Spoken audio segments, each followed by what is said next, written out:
Okay so दोस्तों, कैसे हो आप लोग। हम लोग अभी चलो बात करते हैं कि जो सेबी का नया रूल्स आया है उससे क्या रिटेल ट्रेडर बाहर चले जाएगा मार्केट से, या फिर रिटेल ट्रेडर मार्केट में बना रहेगा या मार्केट में ट्रेड प्लान कर सकता है। ओके, तो सबसे पहले हम लोग देखते हैं कि सेबी के जो दो रूल्स है वो रिटेल ट्रेडर को हो सकता है कि मार्केट में थोड़ा दिक्कत लाए। ठीक है, रिटेल ट्रेडर के अगेंस्ट में रहे। तो सबसे पहले चलो हम लोग बात करते हैं कि फर्स्ट रूल क्या है।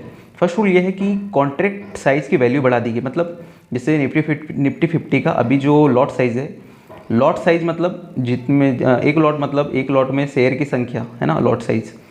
तो जैसे एक लॉट बाय करते हैं हम लोग तो निफ्टी 50 का 25 शेयर बाय करते हैं हम लोग एक लॉट में।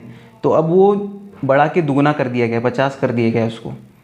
तो उससे क्या होगा, जैसे पहले 4,000 रुपये लगते थे सेल करने के लिए, एक बाय करने के लिए, एक लॉट बाय करने के लिए 4,000 रुपये लगते थे। अब उसी एक लॉट को बाय करने के लिए हमको 8,000 रुपये लगेंगे। तो इसके लिए हम लोग को अब कैपिटल बड़ा लाना पड़ेगा। जैसे छोटे जो ट्रेडर होते थे वो सीखने आते थे मार्केट में कि मार्केट को में चलो एक लॉट बाय कर ले हम लोग छोटे से रुपीज़ से, और उसमें हम लोग प्रॉफिट भी और लॉस भी छोटा करें। अब क्या होगा कि जैसे 8,000 रुपये लेके आएगा मार्केट में जो सीखने वाला लर्नर है ना, रिटेल ट्रेडर जो कि लर्नर है, नया ट्रेडर है, वो बड़ा कैपिटल लेके आएगा और उसको पता नहीं रहेगा कि मार्केट में एक्चुअली चीज़ें क्या हो रही है, मार्केट में ट्रेड कैसे प्लान करते हैं, बाइंग कैसे मतलब बाइंग कैसे करते हैं, ग्रीन कैंडल में करते हैं, रेड कैंडल में करते हैं। तो वो सब चीज़ें दिक्कत पैदा होगी इस चीज़ से कि मतलब कहीं ना कहीं रिटेल ट्रेडर के अगेंस्ट में ये जो रूल जो ये वाला जो रूल आया है वो रिटेल ट्रेडर के अगेंस्ट में ही आया हुआ है।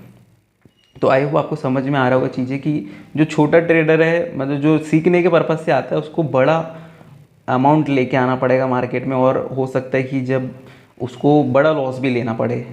तो ये तो अगेंस्ट में ये रिटेल ट्रेडर के। और हाँ, जो दूसरा वाला दूसरे नंबर पे जो रूल था डेली एक्सपायरी वाला, वो सही करा। जो भी ये सेबी ने ये वाला जो डेली एक्सपायरी जो बंद करी वो सही करी, क्योंकि हर कोई यही माइंडसेट के साथ आता था मार्केट में कि चलो एक्सपायरी आज डबल कर देंगे प्रीमियम, आज ट्रिपल कर देंगे, है ना। तो ये भाई गैम्बलिंग वाले माइंडसेट से आता था कि चलो यार 5,000 रुपये लेके आते हैं, लॉस हो गया तो हो गया, प्रॉफिट हो गया तो हो गया, और डाल देते हैं मार्केट में। हर दिन 5,000 रुपये उठे कहीं ना कहीं से, 5,000 रुपये जुगाड़ करे, एक्सपायरी है चलो ट्रेड ले लेते हैं, एक्सपायरी है चलो ट्रेड ले लेते हैं, आज इसमें नहीं हुआ, आज इसमें लॉस हो गया, चलो कल बैंक निफ्टी में ले लेते, कल बैंक निफ्टी में, परसों मिड कैप निफ्टी में लेते हैं। ऐसे करके एक्सपायरी में रिटेल ट्रेडर बहुत पैसा लूज़ कर रहा था।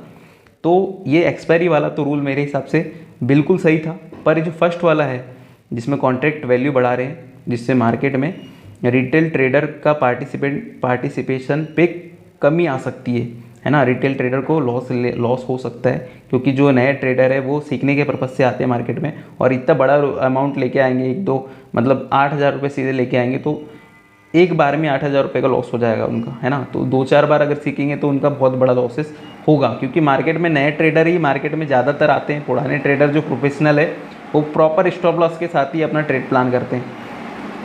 तो आई होप आपको समझ में आ रही कोई चीज़ें कि इस टाइप से इस टाइप से जो रूल्स है, एक रूल गलत है इसमें और बाकी तो सही है मेरे हिसाब से।